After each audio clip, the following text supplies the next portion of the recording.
আল্লাহ বলে, যদি আমার নেয়ামতের প্রশংসা করো আমি নেয়ামত বাড়িয়ে দেব, আর যদি নাশুকরি করো আমি এমন আযাব দেব, জেনে রেখো ইন্না বাতশা রাব্বিকা লাশাদীদ, নিশ্চয়ই তোমার রবের পাকড়াও, তোমার রবের অ্যাটাক, পানিশমেন্ট বড় ডেঞ্জারাস। কারণ আমি আল্লাহ সব সময় ধরি না, ধরলে ছাড়ি না, ধরে ধরে ধরে না, ধরলে আল্লাহ ছাড় দেয় কিন্তু ছেড়ে দেয় না, ঠিক কিনা? আমরা পুলিশকে যতটুকু ভয় পাই আল্লাহরে তার অর্ধেকও ভয় পাই না, তাই না? পুলিশ দেখলে অনেক ভয় পাই, র্যাব দেখলে অনেক ভয় পাই, বন্দুকের নল যদি মাথায় কেউ ধরে অনেক ভয় পাই, এর অর্ধেক আল্লাহরে ভয় পাই না, কারণ দেখি না যে। তো এই সব কিছুর চাইতে বেশি ভয় পাইতে হবে কাকে? আর সব সময় প্রশংসা করতে হবে কার? আল্লাহ এত নিয়ামত আমাদেরকে দিয়েছেন, এই নিয়ামতগুলো গুণে শেষ করা যাবে না। বিষ্ণু বলেছেন, সব সময় তোমার জিহ্বাটাকে আল্লাহর জিকির আর প্রশংসা দিয়ে ভিজিয়ে রাখো। তো মান লাজিমাল ইস্তিগফার, যে ইস্তিগফারের সাথে আঠার মতো লেগে থাকে, সে 5টা জিনিস পায় জীবনে। চিল্লায় বলেন না, কয়টা? 1 নাম্বার, জাআলাল্লাহু লাহু মিন কুল্লি দীকিন মাখরাজা, সব বিপদ থেকে তার উদ্ধার করে কে? আমাদের জীবনে বিপদ আপদ আছে না নাই? কম না বেশি? কত বিপদ, কত ধরনের বিপদ। যে কোনো সময় দুর্ঘটনা হতে পারে, রোড অ্যাক্সিডেন্ট আছে না নাই? যে কোনো সময় গুম হয়ে যেতে পারেন, আপনারা খুঁজে পাবেন আপনার স্বজনরা। যে কোনো সময় ক্রস ফায়ারের মধ্যে পড়তে পারেন, ঠিক কিনা? যে কোনো সময় বজ্রপাতে আপনি নিহত হতে পারেন, ভূমিকম্পের মাঝখানে পড়তে পারেন, দুজন কোবাকবি লাগছে, আপনি মাঝখানে, হইতে পারে না? জাআলাল্লাহু লাহু মিন কুল্লি দীকিন মাখরাজা, এরকম সব ধরনের বিপদ থেকে তারে রক্ষা করবে কে? যদি ইস্তিগফারের সাথে আঠার মতো লেগে থাকা যায়। এই হলো নাম্বার 1। নাম্বার 2, ওয়া মিন কুল্লি হাম্মিন ফারাজা, যে সব সময় আঠার মতো ইস্তিগফারের সাথে লেগে থাকবে, আল্লাহ তাকে দুশ্চিন্তা থেকে মুক্তি দিবেন, তার কোনো টেনশন থাকবে না। সুবহানাল্লাহ পড়েন। আমাদের জীবনে টেনশন আছে না নাই? জীবন নিয়ে টেনশন, মরণ নিয়ে টেনশন, ক্যারিয়ার নিয়ে টেনশন, বাড়ি ভাড়ার টেনশন, বিদ্যুৎ বিলের দাম বেড়ে যাচ্ছে টেনশন, ঘরের মধ্যে শান্তি নাই টেনশন, দ্রব্যের দাম বাড়তেছে, বেতন কমতেছে টেনশন, ঠিক কিনা? এই টেনশন থেকে আপনাকে মুক্ত রাখবে কে? নাম্বার 3, ওয়ায়ারযুকহু মিন হাইসু লা ইয়াহতাসিব, এমন জায়গা থেকে আল্লাহ আপনাকে রিজিকের ব্যবস্থা করবে আপনি কল্পনাই করতে পারবেন না। রিজিক দেওয়ার মালিক কে? কেউ যেটা পারে না, পারে কে? এমন জায়গা থেকে তিনি রিজিক দিবেন আপনি কল্পনাই করতে পারেন না, আপনি হিসাবই করেন না যে এখান থেকে কিছু রিজিক আমি পাবো, কিন্তু আল্লাহ ব্যবস্থা করে দিয়েছে। সুবহানাল্লাহ পড়েন। 4 নাম্বার, যতক্ষণ ইস্তিগফারের সাথে আঠার মতো লেগে থাকবেন, আল্লাহর কোনো শাস্তি আপনার উপর আসবে না। ওমা কানাল্লাহু মুআযযিবাহুম ওয়া হুম ইস্তাগফিরুন, যতক্ষণ আপনি ইস্তিগফার করবেন আল্লাহর আযাব আপনারে পাকড়াও করবে না। 5 নাম্বার হচ্ছে, আল্লাহ আপনাকে মুস্তাজাবুদ দাওয়া বানিয়ে দিবে। মুস্তাজাবুদ দাওয়া মানে এমন ব্যক্তি, যে ব্যক্তি দোয়া করা মাত্রই দোয়া কবুল করে কে? সবসময় ইস্তিগফার পড়তে রাজি আছেন তো? আপনারা ইমাম আহমদ ইবনে হাম্বলের নাম শুনেছেন? এই হাদিস কালেকশনের জন্য ইমাম আহমদ ইবনে হাম্বল বছরের পর বছর, যুগের পর যুগ, শহর থেকে গ্রাম, গ্রাম থেকে শহর চষে বেরিয়েছেন। ওনার শেষ জীবনটা উনি হাদিস সংগ্রহের কাজে ব্যয় করেছেন। একবার এক সফরে তিনি রাত্রিবেলা বেরোলেন। ইস্তিগফার পড়লে যে কি করে মানুষ মুস্তাজাবুদ দাওয়া হয় শুনেন। রাত্রিবেলা সফরে তিনি বেরোলেন, হাদিস সংগ্রহের সফর। পথিমধ্যে এক মসজিদে মাগরিবের নামাজ পড়লেন, এশার নামাজ পড়লেন। প্রচন্ড শীত, তিনি ভাবলেন আজকের রাতটা মসজিদেই কাটায় দেই, ফজরের সালাত পড়ে তারপরে বেরো। ব্যাগ থেকে কাঁথা বের করে তিনি শুয়ে পড়লেন। কিন্তু মসজিদের দারোয়ান এসে বলে, মসজিদে তো থাকা যাবে না, আপনি বের হন। ইমাম আহমদ ইবনে হাম্বল বললেন, আমি বৃদ্ধ মানুষ, প্রচন্ড শীত, কই যাব? আমি ফজরেরও মুসল্লি, ফজর নামাজও এই মসজিদে পড়বো, আমারে বাজান তুমি থাকতে দাও। দারোয়ান বলেন, নো, থাকা যাবে না, মসজিদে থাকা যাবে না, বের হন, নাহলে গাঠটি সহ বের করে দেব। চিনে নাই এটা যে ইমাম আহমদ ইবনে হাম্বল, সে বুঝতে পারে নাই।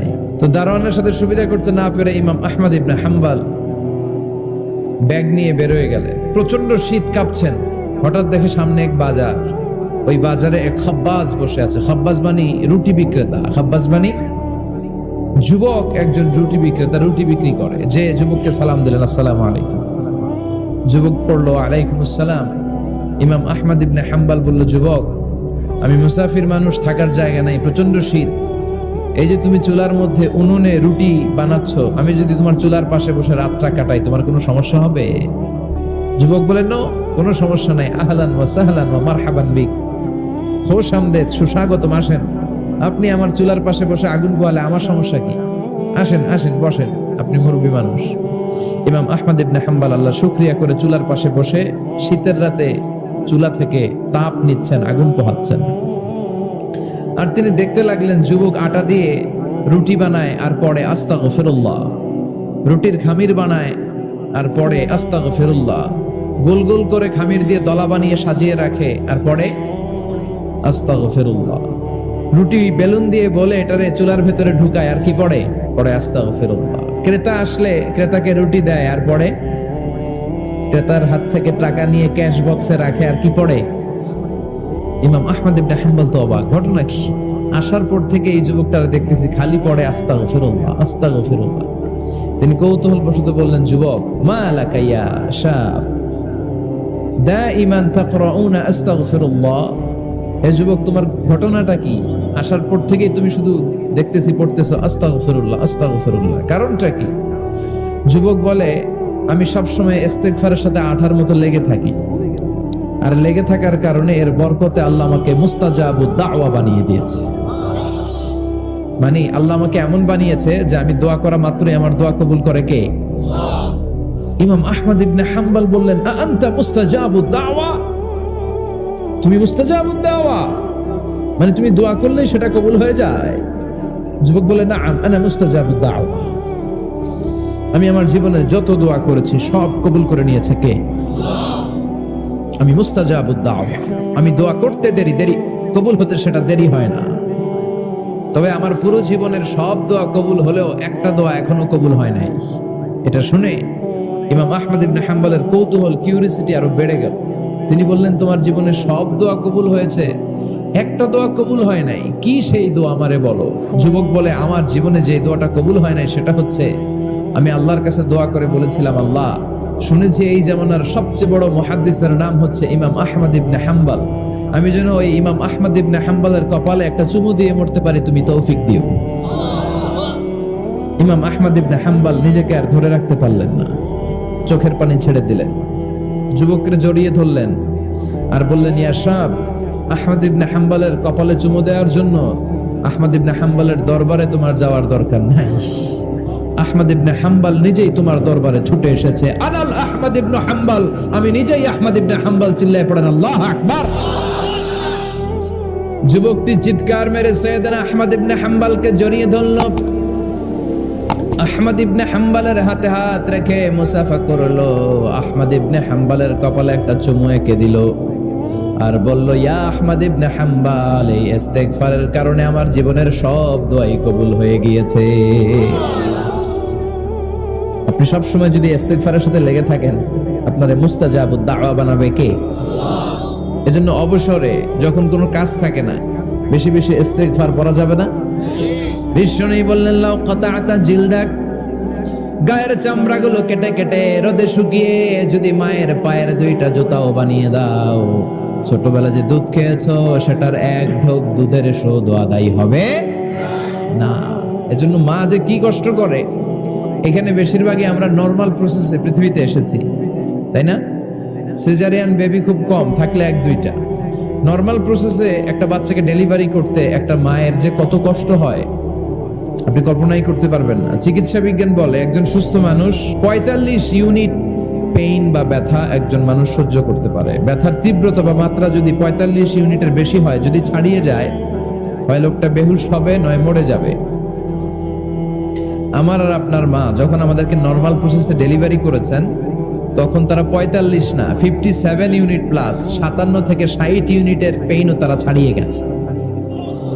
57 ইউনিটেরও বেশি ব্যথা তারা সহ্য করেছে, যেটা কোনো অ্যাক্সিডেন্টে আপনার দেহের 206টা হাড্ডি আছে, তো 20টা হাড্ডি একসাথে কোনো অ্যাক্সিডেন্টে ভেঙে গেলে যত ব্যথা, তার চেয়েও বেশি ব্যথা। এজন্য মায়ের মনে কষ্ট দেয়া যাবে? মায়ের মনে কষ্ট দিয়ে জীবনে কেউ সফল হতে পারে নাই। সাইয়েদনা মূসা আলাইহিস সালাম আল্লাহর একবার জিজ্ঞেস করলেন, আল্লাহ, মাইয়াকুনু জালিসি ইয়াউমাল কিয়ামা, আল্লাহ আমার সাথে কিয়ামতের দিন জান্নাতের সাথী কে হবে? আল্লাহ বললেন জালিসুকা ফিল জান্নাতি জাজ্জার, তোমার সাথী হবে কিয়ামতের দিন বিচার শেষে জান্নাতে যখন ঢুকবা তোমার সাথী হবে একজন কসাই। কসাই চিনেন? কি করে? গোশত কাটে। সাইয়েদনা মুসা আলাইহিস সালাম অবাক হলেন, ঘটনা কি? কসাই, আমি হইলাম নবী আর আমার সাথে জান্নাতে থাকবে? হাউ কাম ইটস পসিবল, এটা কিভাবে সম্ভব? আল্লাহ বললেন নিজেই দেখে আসো এটা কেমন কসাই। সাইয়েদনা মুসা আলাইহিস সালাম ছদ্মবেশে কসাইয়ের দোকানে দাঁড়িয়ে রইলেন। দেখলেন স্পেশাল বিশেষ কোনো আমল নাই, কসাই শুধু গোশত কাটে, গোশত বিক্রি করে। দিন শেষে দোকান বন্ধ করে প্যাকেটের ভেতরে গোশত নিয়ে বাড়িতে রওনা হয়েছে। বাড়ির ভেতরে ঢুকে যাওয়ার পর সাইয়েদনা মুসা আলাইহিস সালাম ঘরের দরজার কড়া নাড়লেন। কসাই বলে মান আনতা, তুমি কে? মুসা আলাইহিস সালাম বললেন আনা মুসাফির, আমি মুসাফির, থাকার জায়গা নেই, আপনি যদি থাকার জায়গা দেন আপনার বাড়িতে থাকবো। কসাই বলে আসেন। সাইয়েদনা মুসা আলাইহিস সালাম ঢুকলেন। কসাই বলে এই ঘরে একটু থাকেন, ওই ঘরে আমার একটু কাজ আছে। মুসা আলাইহিস সালাম বললেন যান, কাজ সেরে আসেন। মুসা আলাইহিস সালাম খেয়াল করলেন ওই ঘরে মাচার উপর থেকে বয়োবৃদ্ধ এক নারীকে তিনি নামিয়ে গোসল করালেন, টাওয়াল দিয়ে গা মুছিয়ে দিলেন, নতুন জামা পরিয়ে দিলেন। এরপর দোকান থেকে আনা সুন্দর গোশতের টুকরাটারে নিজ হাতে কেটে রান্না করলেন। তারপর রুটি বানালেন আর গোশত আর রুটি হাতে নিয়ে ওই মহিলার মুখে তুলে দিচ্ছেন। মহিলা খাচ্ছে, খায় আর বিড়বিড় করে কি যেন দোয়া পড়ে। সুবহানাল্লাহ পড়বেন না? ওই মহিলাকে খাওয়ানোর পরে কসাই সাইয়েদনা মুসা আলাইহিস সালামকে মেহমান হিসেবে খাবার নিয়ে আসলেন। বললেন ও পথিক, খাবার খান, সকালবেলা আপনিও চলে যাবেন, আমিও যাব আমার দোকানে, খেয়ে আপনি ঘুমিয়ে পড়েন। মুসা আলাইহিস সালাম বললেন ততক্ষণ পর্যন্ত তোমার আনা খাবারে আমি হাত দিব না যতক্ষণ না তুমি বলবা ওই মহিলাটাকে। কসাই বলে হাদিহি উম্মি, এটা আমার মা। হাদিহি উম্মি, এটা আমার মা। এই দুনিয়া এই মা ছাড়া আমার কেউ নাই, আমিও ছাড়া আমার মায়ের কেউ নাই। তাই প্রতিদিন দোকানের কাজ শেষ করে গোশত এনে রান্না করে আমার মারে আমি খাওয়াই। হাদিহি উম্মি, এটা আমার জনম দুঃখিনী মা। সাইয়েদনা মুসা আলাইহিস সালাম বুঝলাম তোমার মা, কিন্তু তুমি যখন রুটি তোমার মায়ের মুখের ভেতরে তুলে দিচ্ছিলে তোমার মা বিড়বিড় করে কি যেন পড়লো, কি পড়ে তোমার মা? কসাই বলে আমার মায়ের একটা পাগলা দোয়া আছে। কি দোয়া? আমি জানি কঠিন কালে এই দোয়া কবুল হবে না। আবেগের বশবর্তী হয়ে প্রতিদিন আমার মা আমার খেদমতে আমার উপর এত সন্তুষ্ট হয়ে যায়, এত খুশি হয়ে যায়। আমার মা প্রতিদিন বলতে থাকে আল্লাহুম্মা জাআল ইবনি জালিসা মুসা ইয়াউমাল কিয়ামা। ও আল্লাহ, আমার ছেলের খেদমতে আমি এত সন্তুষ্ট, আমার ছেলের উপর আমি এতটাই রাজি খুশি। শুনেছি এই জামানার সবচাইতে বড় পয়গম্বর, বনি ইসরাইলের সবচাইতে বড় নবী, ওই নবীর নাম নাকি মুসা। ও আল্লাহ, আমি এত কিছু জানি না, এত কিছু বুঝি না, এত কিছু চাই না, তোমার দরবারে শুধু একটাই চাওয়া, একটাই ফরিয়াদ, তুমি আমার ছেলেরে কিয়ামতের দিন মুসার সাথে হাসর নসিব করে দিও। আমার ছেলে কসাই ছেলেটারে তুমি মুসার জান্নাতের সাথী বানিয়ে দিও। আল্লাহুম্মা জাআল ইবনি জালিসা মুসা ইয়াউমাল কিয়ামা। জালিস মানে ফ্রেন্ড, বন্ধু। আল্লাহ, জান্নাতে আমার ছেলেরে তুমি মুসার বন্ধু বানিয়ে দিও। মুসা আলাইহিস সালাম এবার বুঝতে পারলেন। তিনি বললেন ঘটনা তো এই জায়গায় এতক্ষণে বুঝতে পেরেছি, কেন আমার সাথে মুফাসসির যাবে না, হাফেজে কোরআন যাবে না, শহীদরা যাবে না, ওলিরা যাবে না, নবীরা যাবে না, আমার সাথে জান্নাতে যাবে কসাই। এটা মায়ের দোয়া। কার দোয়া? মায়ের দোয়ার দরকার আছে না নাই? অনেক পাওয়ারফুল মায়ের দোয়াটা। বুলেট মারলে বুলেট মিস হয়, মায়ের দোয়া মিস হয়? ড্রোন হামলা করলে ড্রোন হামলা মিস হয়ে যেতে পারে, কিন্তু মায়ের দোয়া কঠিনকালে মিস হয় না। চিল্লায় বলেন ঠিক কি না? মায়ের দোয়াটাও কবুল, বদদোয়াও কবুল। ভয়ঙ্কর কিন্তু। মা দোয়া করলে কবুল হয়, কিন্তু বদদোয়া করলে কবুল হয় না। এরকম হলে it was not a big deal, এটা বড় সমস্যা ছিল না। কিন্তু দোয়া করলেও যেমনি কবুল, বদদোয়াটাও কবুল। আমাদের সমাজে এরকম অনেক ধরনের কুসংস্কার। 2 কলা খেলে 2 বাচ্চা হয়, তাই না? আসলে কি কথাটা ঠিক? বাচ্চা একটা হবে না, 2টা হবে, ছেলে হবে না মেয়ে হবে, এটা কে দেয়? আবার অনেকের মাথার চুলের মধ্যে 2টা গিট থাকে, আছে না নাই? 2 গিট থাকলে কয় তোর 2 বিয়া, 3 গিট থাকলে 3 বিয়া, গিট নাই কয় তোর বিয়া নাই। আছে না নাই? এগুলো মুসলমান বিশ্বাস করতে পারে? মুসলমান বিশ্বাস করে একজনকে, তিনি কে? নারীরা সম্মানিতা, তাদেরকে সম্মান দিতে হবে। বিশ্বনবী তাদেরকে সম্মান দিতেন। মায়েশাকে বিশ্বনবী সবসময় আগে সালাম দিতেন। সুবহানাল্লাহ পড়েন। খাদিজা রাদিয়াল্লাহু তাআলা আনহাকে আল্লাহ তাআলা আরশের উপর থেকে সালাম পাঠিয়েছেন। এজন্য নারীদেরকে সালাম দিবেন বেশি বেশি। ঘরে সুখ শান্তি নাই, অনেকে বলে ঘরটা নাকি জাহান্নামের টুকরা, কারণ সালাম নাই। সালাম মানে শান্তি, সালাম মানে কি? জান্নাতীরা যখন জান্নাতে ঢুকবে, ফেরেশতারা জান্নাতীদেরকে কি বলবে? সালাম, শান্তি, enter the paradise with peace and security. শান্তি এবং নিরাপত্তার সাথে জান্নাতে ঢুকে যা। এজন্য ঘরটারে শান্তিময় বানাতে চাইলে সালাম দিতে হবে। কি দিতে হবে? আজ থেকে স্ত্রীকে সালাম দিবেন তো ইনশাআল্লাহ পড়েন। এই দৃশ্য বাচ্চারা দেখলে বাচ্চারাও সালাম শিখবে, ঠিক কি না? মা খাদিজার ব্যাপারে আল্লাহ বলেছেন, জিব্রাইল তুমি যে খাদিজারে আমার পক্ষ থেকে সালাম দিয়ে দাও, আর খাদিজারে বলে দাও জান্নাতে খাদিজার জন্য এমন ঘর আমি প্রিপেয়ার করে রেখেছি যেই ঘরের ভিতরে কোনো নয়েজ নাই, কোনো আওয়াজ নাই, কোনো ডিস্টার্ব নাই, আছে শান্তি। সুবহানাল্লাহ। কারণ বিশ্বনবীর জন্য খাদিজা নিজের ঘরটার এরকম নয়েজহীন, কোলাহল মুক্ত, শান্তিময় করে রেখেছিলেন। বিশ্বনবী কোলাহল পূর্ণ দাওয়াতি কাজ শেষ করে যখন ঘরে যেতেন, কলিজাটা ঠান্ডা হয়ে যেত। বিশ্বনবীর জন্য এমন একটা ঘর রেখেছিলেন মা খাদিজা, ওই ঘরে বিশ্বনবী যখন প্রবেশ করতেন, বাইরে যত মারপিট হয়েছে, মারামারি হয়েছে, কাফেরদের যত অত্যাচার সহ্য করেছে, ঘরে ঢোকার সাথে সাথে নবী সব ভুলে যেতে।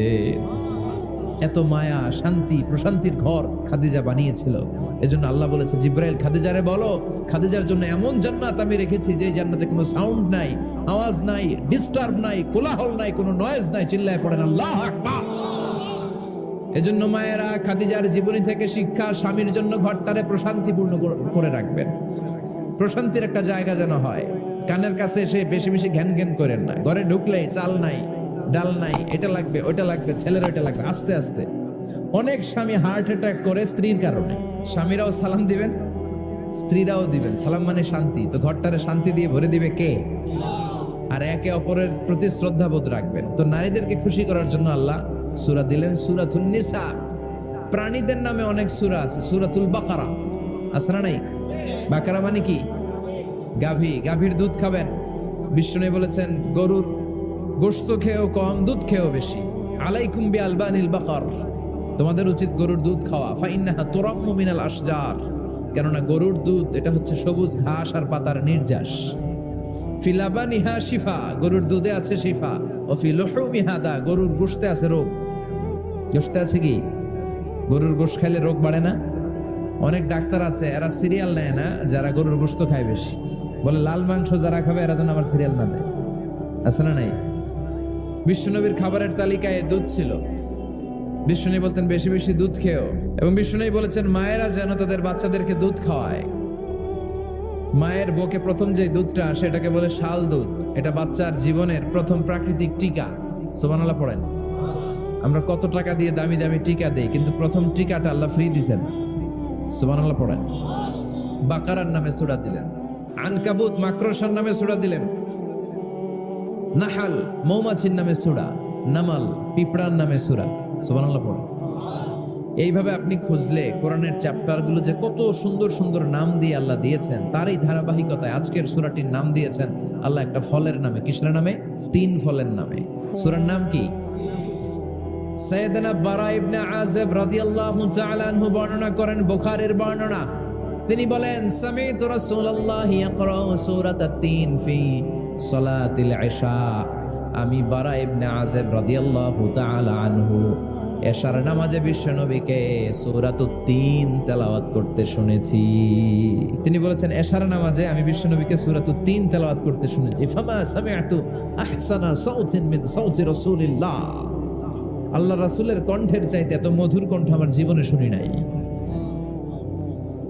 বিশ্বনবী যখন তেলাওয়াত করতেন সাহাবাদের কলিজা ঠান্ডা হয়ে যেত। সাহাবারা মাঝে মাঝে খাবার না পেলে, ঘরে খাদ্য না থাকলে বিশ্বনবীর কাছে চলে আসতেন। এসে বিশ্বনবীর চেহারার দিকে তাকায় থাকতেন, ওনার কণ্ঠে তেলাওয়াত শুনতেন। বিশ্বনবীর তেলাওয়াত শুনলে চেহারার দিকে তাকায় থাকলে ক্ষুধার কথা তারা ভুলে যেতেন। কি কণ্ঠ ছিল বিশ্বনবীর! অনেকে বলে সাইয়েদনা দাউদ আলাইহিস সালামের কণ্ঠ ছিল অনেক চমৎকার, এটা ঠিক, কিন্তু বিশ্বনবীর চাইতে বেশি সুন্দর না। আকাবা উপসাগরের তীরে বসে সাইয়েদনা দাউদ যখন তেলাওয়াত করতেন, সাগরের মাছগুলো সাগর ছেড়ে ডাঙায় চলে আসতো, বনের পশু বন ছেড়ে বাইরে আসতো, আকাশের পাখি আকাশ ছেড়ে দিয়ে নিচে নেমে আসতো। কিন্তু বিশ্বনবীর কণ্ঠটা এর চেয়েও বেশি সুন্দর ছিল। সুবহানাল্লাহ পড়া। বিশ্বনবী সারাদিন যে